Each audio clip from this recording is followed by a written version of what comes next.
साधना news, समाजहितासाठी सदैव अग्रेसर। नांदेडमधून लैंगिक अत्याचाराची धक्कादायक घटना समोर आली आहे। नांदेडमधील तरुणानं सोशल मीडियावर पुण्यातील तरुणीशी ओळख केली।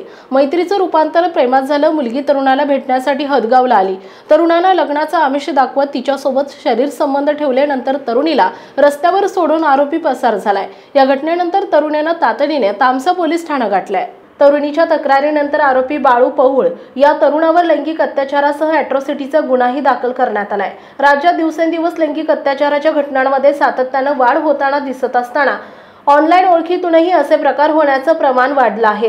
हदगाव तालुक्यातील बनचिंचोली येथील एका तरुणावर पुणे जिल्ह्यातील एका युवतीसोबत लग्नाचा आमिष दाखवून शारीरिक संबंध ठेवण्याचा तसेच तिच्यावर लैंगिक अत्याचार केल्याचा आरोप करण्यात आलाय। पीडित युवतीनं तामसा पोलीस ठाण्यात फिर्याद दाखल केली असून आरोपी बाळू पौळ याच्यावर पॉक्सो कायद्याखाली आणि अॅट्रॉसिटी कायद्यानुसार गंभीर गुन्हा दाखल करण्यात आलाय। मिळालेल्या माहितीनुसार बाळू पौळ या आरोपीची पुण्यातील एका युवतीशी सोशल मीडियावर ओळख झाली। काही दिवसानंतर ही ओळख प्रेमात बदलली।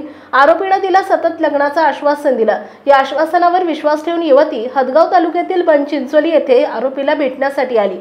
तेथे आरोपीने तिला लग्नाचा आमिष दाखवत तिच्याशी शारीरिक संबंध ठेवले आणि तिला रस्त्यावर सोडून पसार झाला। शेवटी ती तामसा पोलीस ठाण्यात पोहोचून तक्रार दाखल केली आहे। तक्रारीच्या आधारे पोलिसांनी आरोपी बाळू पौळ याच्यावर भारतीय दंड संहितेच्या कलमानुसार लैंगिक अत्याचारासह अॅट्रॉसिटीच्या अधिनियमांतर्गत गुन्हा दाखल केलाय। पोलिसांनी या प्रकरणी तपास सुरू केला असून आरोपीचा शोध घेतला जातोय। या प्रकारामुळे पुन्हा एकदा सोशल मीडियावर होणाऱ्या ओळखी आणि त्यातून फसवणुकीचं प्रमाण वाढत असल्याचं दिसून येत आहे।